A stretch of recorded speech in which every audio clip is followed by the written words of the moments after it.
Ma sœur a eu une toute nouvelle voiture pour sa remise de diplôme. Ma mère a souri, tu vas faire des choses incroyables. J'ai ouvert mon cadeau, des produits d'entretien. Mon père a ricané, il est temps pour toi de commencer à faire ta part. Je n'ai rien dit. J'ai fait mes valises et je suis parti. Le 3e jour, mes parents ont appelé en panique. Où es-tu? Reviens tout de suite. Je m'appelle Nora Whitham. J'ai 25 ans et j'ai appris la différence entre être aimé et être utile alors que je tenais une boîte de produits d'entretien devant toute ma famille. Cela s'est passé lors d'une fête de remise de diplôme, le genre de fête avec des ballons attachés à la boîte aux lettres, un gâteau sur la table de la terrasse, des voisins qui font semblant de ne pas dévisager, et tout le monde qui sourit comme si nous étions la famille parfaite de banlieue. Ma petite sœur venait de recevoir les clés d'une Honda Civic blanche toute neuve avec un nœud rouge sur le capot. Tout le monde renifla applaudit. Ma mère l'a regardée comme si elle venait de gagner l'avenir et a dit qu'elle allait faire des choses incroyables. Mon père se tenait là, souriant de toutes ses dents, comme si l'achat de cette voiture faisait de lui le père de l'année. J'ai souri aussi, car c'était ce que je faisais toujours. Je souriais quand j'étais fatigué. Je souriais quand j'étais ignoré. Je souriais quand j'étais celle qui nettoyait après la fête de tous les autres. Puis, quelqu'un a placé une boîte emballée dans mes mains. Pendant une stupide seconde, j'ai pensé que c'était peut-être leur façon de dire qu'ils me voyaient, moi aussi. Peut-être une petite carte cadeau, un collier, ou même un mot écrit à la main. Mais quand je l'ai ouverte, j'ai trouvé des gants en caoutchouc, du nettoyant pour vitres, des éponges, des serviettes en microfibre et un ensemble de brosses pour les toilettes. Mon père a ri et a dit qu'il était temps pour moi de commencer à faire ma part. Ma sœur a couvert sa bouche, essayant de ne pas rire, et ma mère est simplement restée là à sourire, comme si l'humiliation était pratique. Je n'ai pas crié. Je n'ai pas pleuré. J'ai fermé la boîte, je les ai regardés tous les trois, et j'ai enfin compris exactement ce que j'étais pour eux. Cette nuit-là, j'ai fait mes valises et je suis parti. 3 jours plus tard, mon téléphone n'arrêtait pas de sonner. Et les premiers mots que j'ai entendus ont été « Où es-tu ? Reviens tout de suite avant que je te dise ce qui s'est passé après cela. Dis-moi où tu es et quel temps il fait là où tu es. Je veux savoir jusqu'où cette histoire peut voyager. » Pour la plupart des gens, un tel cadeau aurait été choquant parce que cela s'est passé en public. Pour moi, la partie publique n'était que l'insulte finale. J'avais passé des années à être entraîné à accepter le rôle de l'adulte supplémentaire dans la maison, pendant que tous les autres pouvaient agir comme une famille. Mon père, Calvin Whitham, travaillait comme directeur des ventes dans un concessionnaire de voitures d'occasion en dehors de Raleigh, en Caroline du Nord, et il adorait faire des discours sur la responsabilité tout en laissant sa propre tasse de café dans l'évier pour que je la lave.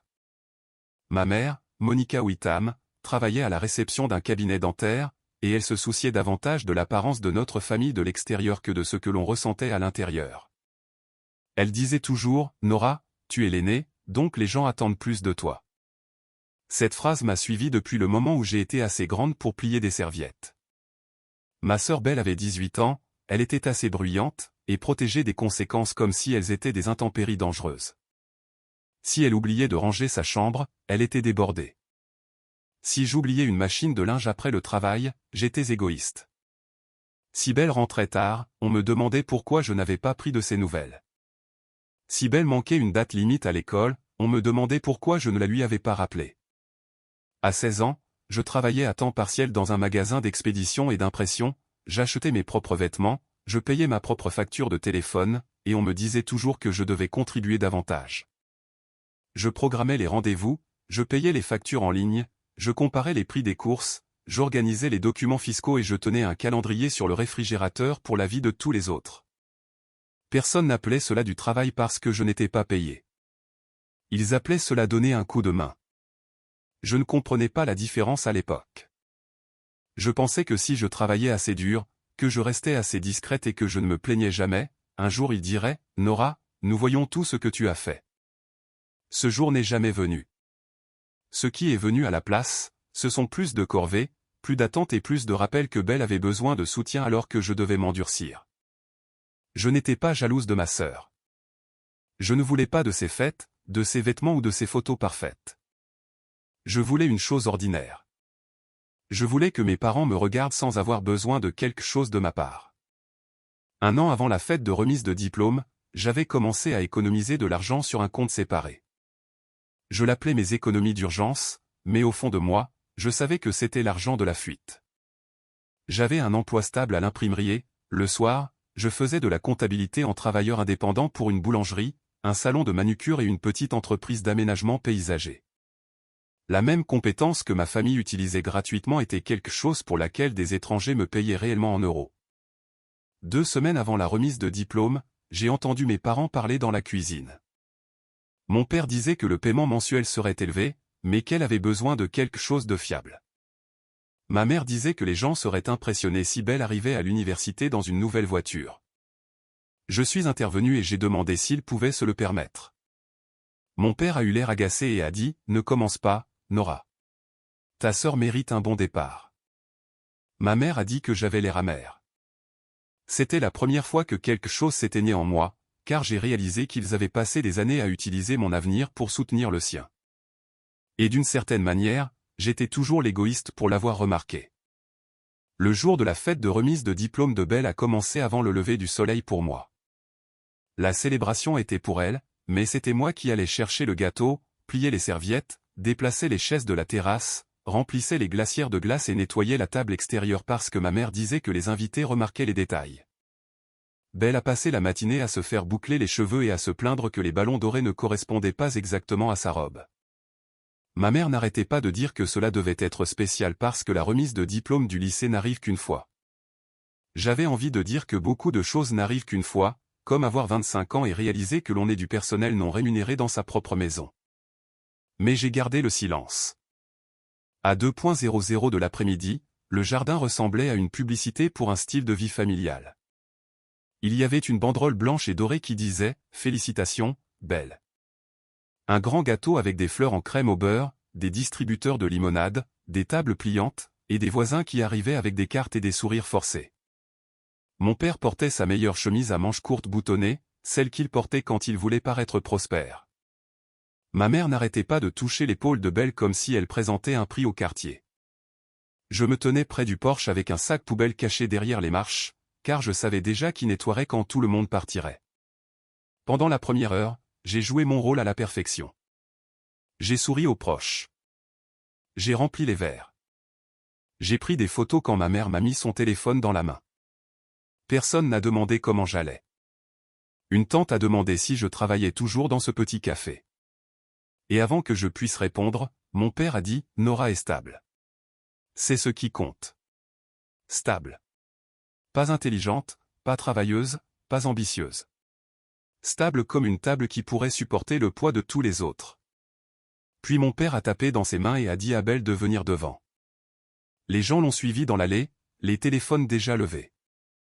Garé près du trottoir, il y avait une Honda Civic blanche toute neuve avec un nœud rouge sur le capot. Belle a crié. Ma mère a couvert sa bouche comme si elle n'avait pas connu chaque détail. Mon père a tendu les clés avec un regard fier et rayonnant, et tout le monde a applaudi comme s'il avait fait quelque chose d'héroïque. Belle les a serrés dans ses bras et a sauté sur le siège du conducteur pendant que ses amis filmaient. Ma mère s'est penchée et a dit « Tu vas faire des choses incroyables, ma chérie. » Mon père a dit « Tu as besoin d'une voiture sûre pour ton prochain chapitre. » Je me tenais derrière eux, souriant si fort que mon visage me faisait mal. Ce n'est pas la voiture qui m'a brisé. C'est la façon dont ils la regardaient, comme si elle était pleine de promesses, alors que j'avais passé des années à faire mes preuves et que j'étais toujours traité comme un appareil électroménager. Après les photos, nous sommes retournés pour le gâteau et les cadeaux. Belle a ouvert des enveloppes avec des euros, des décorations pour sa chambre d'étudiante, des cartes cadeaux, une sacoche pour ordinateur portable et un bracelet en argent de ma mère. Puis ma mère s'est tournée vers moi avec une boîte enveloppée dans du papier bleu pâle et a annoncé que nous avions aussi quelque chose pour Nora. Pendant une stupide seconde, je me suis senti pleine d'espoir. Peut-être qu'il s'était souvenu de moi. Peut-être qu'il y avait un mot, une carte cadeau, n'importe quoi qui disait que je comptais.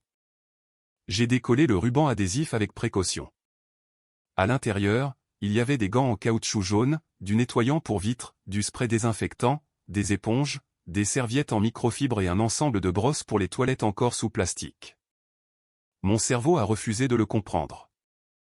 Puis mon père a ricané et a dit « Il est temps pour toi de commencer à faire ta part. » Quelques personnes ont ri, car rire était plus facile que d'admettre qu'il venait de regarder quelque chose de cruel. Ma mère a souri et a dit, « Tu es si pratique, Nora. Nous savions que tu utiliserais cela. » Belle s'est penchée en arrière et a dit, « Honnêtement, cela te correspond. Tu es un peu la femme de ménage de toute façon. » J'ai regardé autour de moi. Certaines personnes avaient l'air gênées. D'autres avaient l'air amusées. D'autres ont détourné le regard. Mais personne n'a dit que c'était mal. Alors, j'ai fermé la boîte lentement et silencieusement. Je me suis levé, je les ai regardés tous les trois, et j'ai dit, je comprends maintenant. Ils ne le savaient pas alors, mais c'était la dernière fois qu'ils me verraient me tenir dans ce jardin en tant que personne qu'ils pensaient posséder. Après renifle la fête, j'ai nettoyé, non pas parce qu'ils le méritaient, et non pas parce que j'avais accepté ce qui s'était passé. J'ai nettoyé parce que si je bougeais trop vite, la colère dans ma poitrine risquait de sortir sous forme de cris, et je ne voulais pas qu'ils aient cette version de moi. Je ne voulais pas qu'ils racontent l'histoire plus tard comme si j'avais perdu le contrôle pour un petit cadeau inoffensif. Alors, j'ai empilé les assiettes, fermé les sacs poubelles et essuyé le glaçage de la table de la terrasse, pendant que Belle était assise dans sa nouvelle voiture, associant son téléphone au Bluetooth. Ma mère est passée devant moi avec les restes du gâteau et a dit, « Tu vois, c'est pour cela que nous t'avons offert quelque chose d'utile. » J'ai failli rire, car la cruauté était si ordinaire qu'elle ne la reconnaissait même plus. Quand le dernier invité est parti, mon père m'a dit de ne pas bouder. Il a dit, « Tu as 25 ans, Nora. Tu devrais être assez mature pour accepter une blague. » Pour la première fois, je n'ai pas expliqué mes sentiments. Je n'ai pas demandé pourquoi m'humilier était drôle. J'ai juste dit que j'étais fatigué et je suis monté à l'étage. Ma chambre avait la même apparence que d'habitude, mais elle me semblait différente, car j'ai compris que je n'y avais plus ma place. Pas d'une manière triste, d'une manière claire. J'ai sorti ma valise de sous le lit et j'ai bougé rapidement. Les vêtements d'abord, puis mon ordinateur portable, les chargeurs, les dossiers de comptabilité, la carte de sécurité sociale, le certificat de naissance, le passeport, les documents bancaires et l'enveloppe d'argent liquide en euros que j'avais caché derrière de vieux papiers fiscaux. J'ai fait mes bagages comme quelqu'un qui met fin à une version de sa vie. Mes mains étaient fermes. Chaque fermeture éclair ressemblait à une porte qui se ferme. J'ai envoyé un message à ma meilleure amie Tessa Langlais et j'ai écrit « J'ai besoin de sortir ce soir ». Elle a répondu en moins d'une minute. En route. Pas de question. C'est comme cela que vous savez que quelqu'un vous a regardé vous noyer pendant des années. 30 minutes plus tard, j'ai entendu sa vieille camionnette à l'extérieur. J'ai descendu une valise, puis une autre. Ma mère était dans la cuisine en train de faire défiler les photos de la fête. Elle a vu la valise et s'est emportée. « Nora, ne fais pas honte à cette famille encore une fois ce soir. » Mon père est sorti et a demandé si je faisais sérieusement un caprice pour des produits d'entretien. Belle est apparue derrière lui, faisant tourner ses nouvelles clés de voiture, et a dit, « Tu pars vraiment parce que j'ai eu une voiture ?» Je me suis arrêté à la porte d'entrée et je les ai regardés. J'avais envie d'énumérer chaque facture que j'avais payée, chaque rendez-vous que j'avais pris, chaque nuit où j'avais veillé, chaque gâchis que j'avais réparé, chaque insulte que j'avais avalée. Mais les gens comme eux n'entendent pas les preuves. Ils entendent la désobéissance. Alors j'ai dit, je ne pars pas parce qu'elle a eu une voiture. Je pars parce que vous m'avez donné des produits d'entretien et que vous vous attendiez à ce que je sois reconnaissante. J'ai posé un mot plié sur la table de l'entrée et j'ai ouvert la porte. Tessa m'a aidé à charger les valises sans un mot. Quand je suis monté dans le camion, j'ai regardé la maison. De l'extérieur, elle était belle.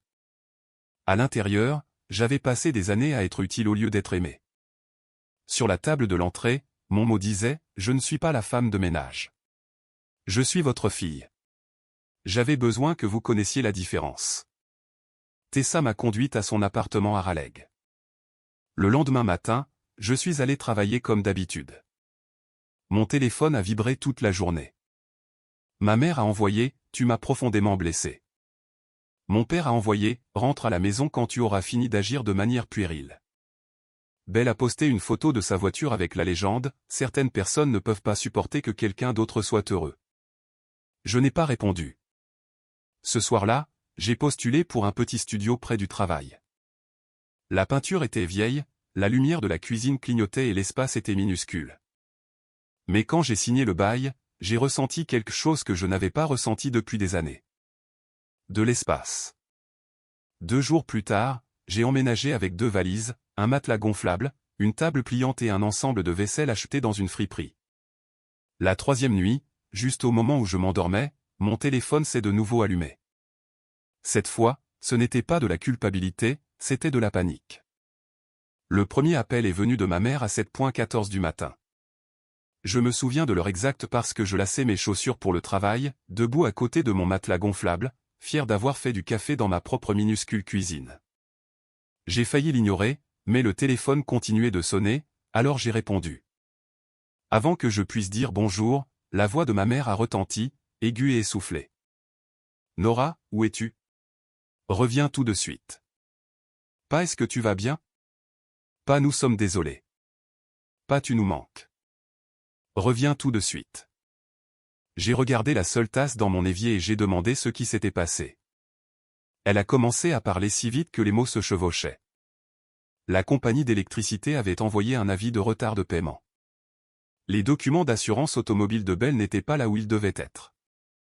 Le portail du collège communautaire indiquait que l'un des formulaires d'aide financière de Bell était incomplet. Mon père ne trouvait pas le mot de passe pour le compte de facturation en ligne. La commande de course au service au volant n'avait pas été passée. Bell avait besoin d'imprimer quelque chose pour l'orientation et ne savait pas où se trouvait le fichier. Pendant une seconde, j'ai écouté toute mon ancienne vie s'effondrer à travers le haut-parleur d'un téléphone. Puis mon père a pris le téléphone. Où est la liste des mots de passe, a-t-il exigé. J'ai dit qu'elle était dans le carnet gris dans le tiroir de la cuisine.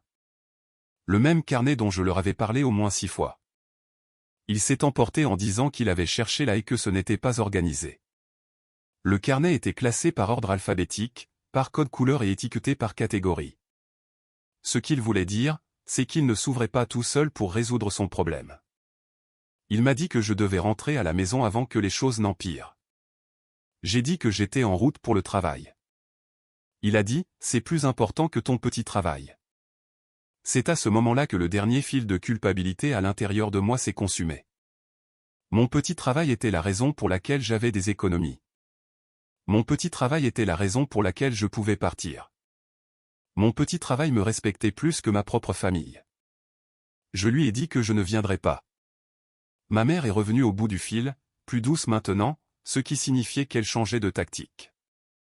Chérie, nous sommes juste débordés. Tu sais comment ces choses fonctionnent mieux que nous. C'était vrai, mais seulement parce que personne d'autre n'avait pris la peine d'apprendre. Je lui ai dit qu'elle pouvait réinitialiser les mots de passe en utilisant l'adresse électronique familiale que j'avais créée 3 ans plus tôt, après qu'elle ait perdu plusieurs identifiants de service public. Renifle puis Belle a attrapé le téléphone. Sa voix était en colère et effrayée. Mes affaires pour l'université sont gâchées à cause de toi, a-t-elle dit. Je lui ai répondu que non, ses affaires pour l'université étaient gâchées parce qu'elle avait ignoré 5 courriels de rappel et qu'elle s'attendait à ce que je m'en occupe. Elle a dit que j'étais cruel. J'ai répondu que la cruauté consistait à offrir à quelqu'un une brosse pour les toilettes devant le quartier et à appeler cela un cadeau. Silence. Pour la première fois, aucun d'entre eux n'avait de réponse rapide. Mon père est revenu furieux. Il a dit que je punissais la famille. Il a énuméré chaque urgence comme si je l'avais causée en partant, et non comme si je l'avais évitée pendant des années. Je l'ai laissé terminer. Puis j'ai dit, je n'ai pas créé ces problèmes. J'ai juste arrêté de les cacher. Ma mère a commencé à pleurer et a dit, la famille n'abandonne pas la famille quand les choses deviennent difficiles. Cette phrase aurait pu marcher sur moi avant, mais maintenant je me tenais dans une pièce qui était la mienne, portant des chaussures que j'avais achetées, allant à un travail qui me payait. Et j'ai compris que la culpabilité ne fonctionne que lorsque vous croyez encore que vous devez aux gens un accès à vous-même. Je leur ai dit que j'enverrais un message avec une photo de la page du carnet expliquant le calendrier des factures. Après cela, ils devaient se débrouiller seuls. Mon père a dit, « Alors, tu vas vraiment nous laisser galérer ?» J'ai répondu, « Vous m'avez laissé galérer pendant des années. Vous appeliez juste cela de la responsabilité. » Il a dit que j'étais ingrate. Ma mère a dit que j'avais changé. Belle a dit que j'étais jalouse de sa voiture. J'ai pris une lente inspiration et j'ai dit, « Non, Belle, je ne suis pas jalouse de ta voiture. Je suis triste qu'il t'en ait acheté une et qu'il n'ait toujours pas eu les moyens de me traiter comme une fille. Personne n'a parlé. Puis mon père a dit, si tu ne rentres pas à la maison, ne t'attends pas à ce que cette famille soit là pour toi plus tard. J'ai regardé autour de mon minuscule appartement et j'ai réalisé que j'avais déjà survécu au plus difficile. J'ai dit, vous n'étiez pas là pour moi quand je vivais sous votre toit. Puis j'ai raccroché. J'ai envoyé un message avec une photo de la page du carnet parce que je voulais avoir la conscience tranquille, pas parce qu'ils le méritaient. Ensuite, j'ai bloqué leur numéro pour le reste de ma journée de travail. Ce jour-là, j'ai aidé des clients, réparé des commandes d'impression et pris un appel de comptabilité du propriétaire de la boulangerie qui voulait me recommander à 2 autres entreprises. Vers midi, je suis sorti derrière le magasin et j'ai pleuré pendant exactement 4 minutes, non pas parce que je voulais y retourner, mais parce que je savais enfin que je n'y retournerais pas. Les 2 mois suivants m'ont appris quelque chose d'important. Quand vous arrêtez de porter des gens qui refusent de marcher, ils ne deviennent pas soudainement reconnaissants. Au début, ils se mettent en colère que le sol touche leurs pieds. Ma mère a trouvé des moyens de me joindre même après que je l'ai bloqué pendant les heures de travail. Des courriels, des messages vocaux provenant d'autres numéros, des messages par l'intermédiaire de proches. Au début, les messages étaient tranchants. Tu as prouvé ton point de vue. Rentre à la maison. Puis ils sont devenus tristes. La maison semble vide sans toi. Puis pratique. Où as-tu mis la garantie de la machine à laver? Puis désespéré. S'il te plaît, appelle-moi. Ton père gère très mal la situation. Le schéma était toujours le même. Une petite marque d'affection, puis une demande, de petites excuses, puis un problème à résoudre pour moi. Je n'ai pas répondu à la plupart d'entre eux. Quand je le faisais, je faisais court. Je disais, ces informations sont dans le carnet. Je disais, je ne suis pas disponible. Ces 4 mots sont devenus mon bouclier. Pendant ce temps, ma vie n'est pas soudainement devenue parfaite. La liberté ne ressemblait pas à un montage de film. Elle ressemblait à un robinet qui fuit, à des meubles d'occasion, à des toasts au beurre de cacahuètes pour le dîner, et à un travail jusqu'à ce que mes yeux brûlent. Mais c'était un autre type de fatigue. À la maison, j'avais été épuisé par des gens qui prenaient sans s'en rendre compte. Dans mon propre espace, j'étais fatigué parce que je construisais quelque chose. Il y a de la dignité dans ce genre de fatigue. À l'imprimerie, mon responsable a remarqué que je prenais plus de responsabilités.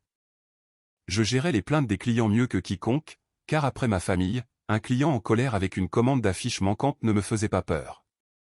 J'ai appris l'inventaire, la planification, les factures et les appels aux fournisseurs. En 6 semaines, j'ai été promue directrice adjointe. L'augmentation était petite, mais je l'ai célébrée en m'achetant un vrai matelas.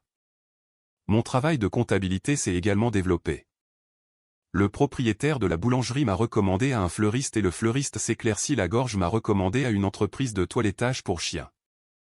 Chaque facture que j'organisais et chaque paiement que je recevais en euros me semblait être la preuve que je n'avais pas été paresseuse à la maison. J'avais été surchargé. De retour à Carrie, les choses s'effondraient d'une manière à la fois prévisible et satisfaisante. Belle a adoré la Honda Civic pendant environ 3 semaines avant que la responsabilité ne la rattrape. Elle conduisait constamment, s'en vantait, faisait de longs trajets avec des amis, et utilisait l'essence comme si elle était gratuite. Puis elle a éraflé le côté passager dans un parking de centre commercial, et n'a rien dit à personne pendant 2 jours parce qu'elle pensait que cela disparaîtrait d'une certaine manière. Au moment où mon père l'a découvert, la situation de l'assurance était déjà compliquée.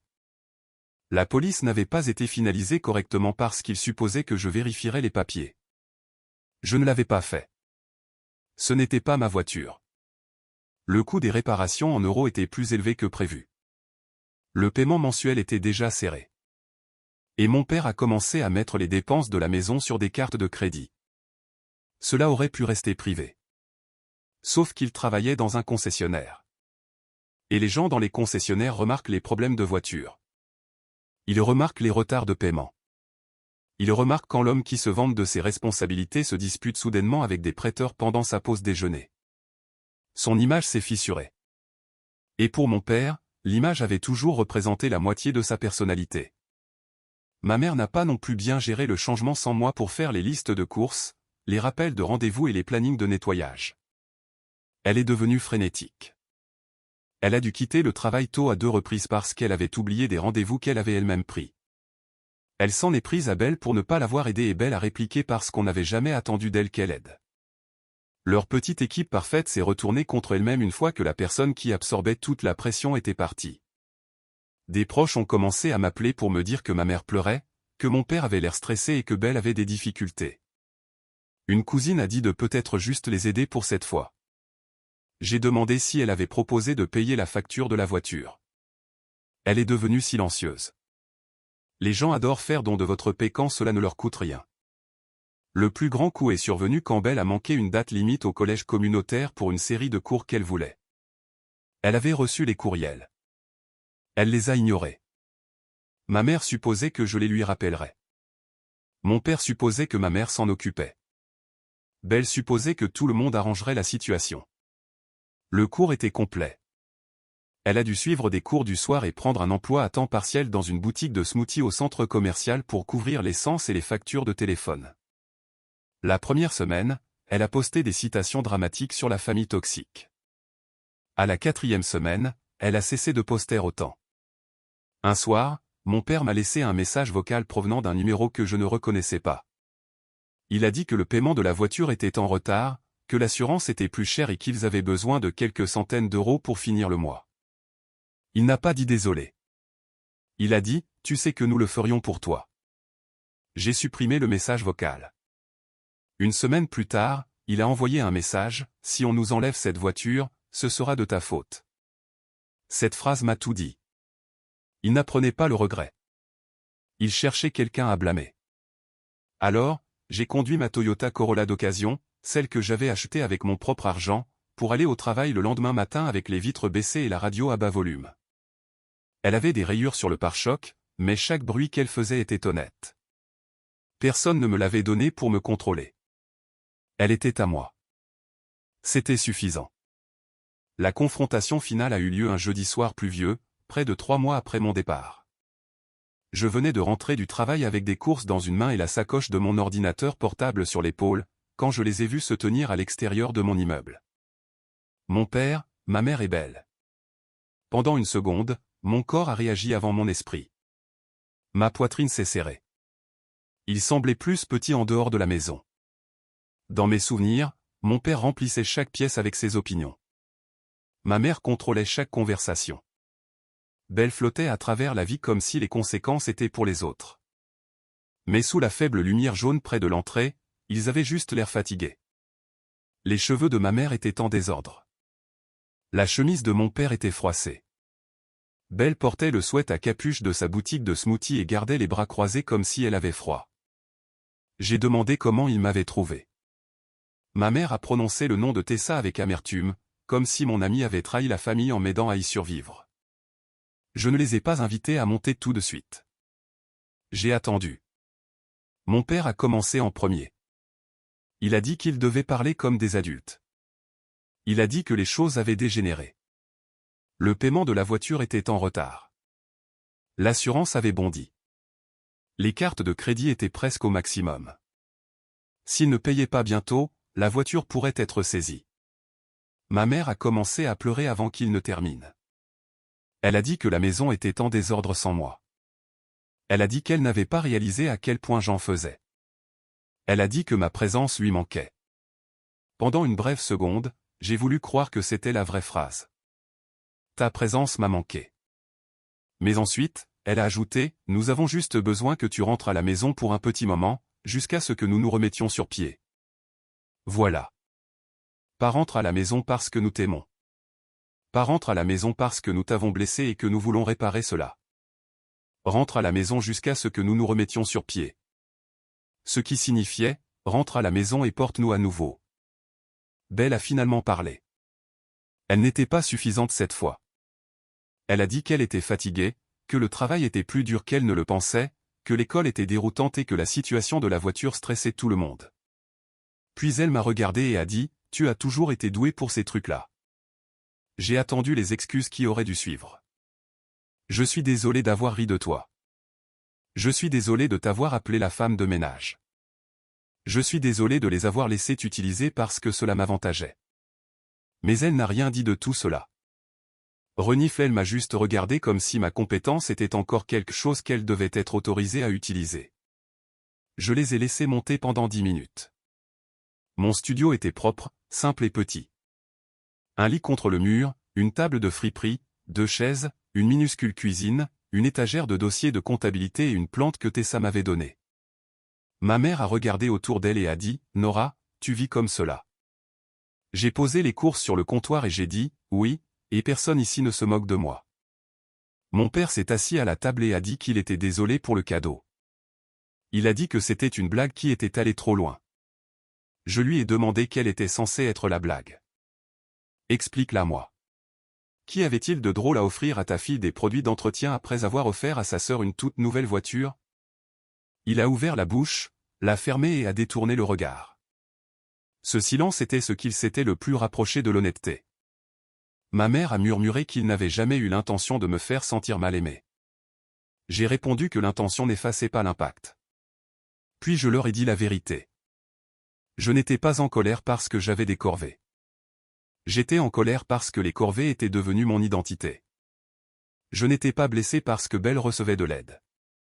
J'étais blessé parce que j'étais utilisé. Je n'étais pas jalouse de la voiture. J'avais le cœur brisé qu'il célèbre son avenir tout en traitant le mien comme s'il n'avait aucune importance. Mon père a dit, « Nous avons besoin de toi, Nora. » J'ai dit, « Je sais, c'est bien le problème. » Ma mère a tendu la main vers la mienne, mais j'ai reculé juste assez pour montrer que mon corps m'appartenait désormais. Je leur ai dit que je ne rentrerai pas à la maison. Je ne paierai pas la facture de la voiture. Je ne gérerai pas leur mot de passe. Je ne réglerai pas l'emploi du temps scolaire de Belle. Je ne serai pas disponible à chaque fois que leur choix deviendrait inconfortable. Le visage de mon père s'est durci et l'ancienne version de lui est revenue. Il a dit, « Alors, tu vas juste laisser ta famille s'effondrer. » J'ai dit, « Non, je vais laisser chacun de vous porter les morceaux que vous m'avez donnés pendant des années. » Belle a commencé à pleurer et a dit qu'elle ne savait pas comment tout faire. J'ai dit, « Alors apprends, c'est ce que j'ai dû faire. » Ma mère a dit, « Nous sommes tes parents. » J'ai dit, « Alors vous auriez dû me protéger pour ne pas que je devienne le parent dans votre maison. » La pièce est devenue silencieuse, à l'exception de la pluie qui tapait contre la fenêtre. Enfin, j'ai prononcé les mots que j'avais besoin de dire depuis la fête. Je n'ai jamais été paresseuse. J'étais épuisée. Et je ne rentre pas à la maison pour être utile. Je reste ici pour être libre. Ils sont partis après cela. Un mois plus tard, j'ai appris par un cousin que la Honda avait été saisie. Mon père a essayé de le cacher, mais tout le monde le savait. Au concessionnaire, l'histoire l'a suivi, car les hommes qui vendent de la responsabilité pour gagner leur vie n'ont pas l'air bien quand leurs propres finances s'effondrent. Ma mère a vendu bon nombre des décorations coûteuses qu'elle utilisait pour les invités. Belle a continué à travailler à la boutique de smoothies et a fini par acheter une bicyclette d'occasion pour se rendre à ses cours du soir. Aucun d'entre eux n'a été détruit. Ils ont survécu. Ils ont juste dû survivre sans m'utiliser comme amortisseur. 1 an plus tard, ma vie n'est pas parfaite. Mais c'est la mienne. J'ai un meilleur poste à l'imprimerie, des clients réguliers en comptabilité, une voiture que j'ai payée moi-même et un appartement où le silence est paisible au lieu d'être solitaire. Je nettoie toujours mon propre espace, je plie le linge et je fais des listes de courses. Mais maintenant, ces choses sont des actes de soin envers moi-même, pas la preuve que je mérite une place dans la maison de quelqu'un d'autre. La leçon que j'ai apprise est simple mais douloureuse. L'amour ne devrait jamais exiger de vous que vous disparaissiez à l'intérieur des besoins des autres. La famille ne devrait pas signifier qu'une personne se sacrifie pendant que tout le monde reçoit. La véritable responsabilité appartient à tout le monde, pas seulement à l'enfant qui se plaint le moins. Parfois, s'en aller n'est pas une vengeance au sens cruel du terme. Parfois, c'est de l'éducation. Cela apprend aux gens que la gentillesse n'est pas une faiblesse. Le travail non rémunéré reste du travail et le respect ne peut pas être remplacé par de la culpabilité. Si vous écoutez ceci et que l'on vous a fait vous sentir utile mais pas aimé, n'oubliez pas que votre vie a de la valeur au-delà de ce que vous pouvez réparer, nettoyer, payer ou porter pour les autres. Vous avez le droit de fixer des limites. Vous avez le droit de choisir la paix. Vous avez le droit d'arrêter d'être le plan d'urgence pour des gens qui n'ont jamais prévu de vous protéger. Et si vous étiez à ma place, qu'auriez-vous fait? Seriez-vous retourné pour les aider? Où seriez-vous parti pour de bon? Dites-le moi dans les commentaires. Parce que parfois la vengeance la plus dure n'est pas de crier, de se battre ou de se venger. Parfois, la vengeance la plus dure est simplement de refuser d'être utilisée.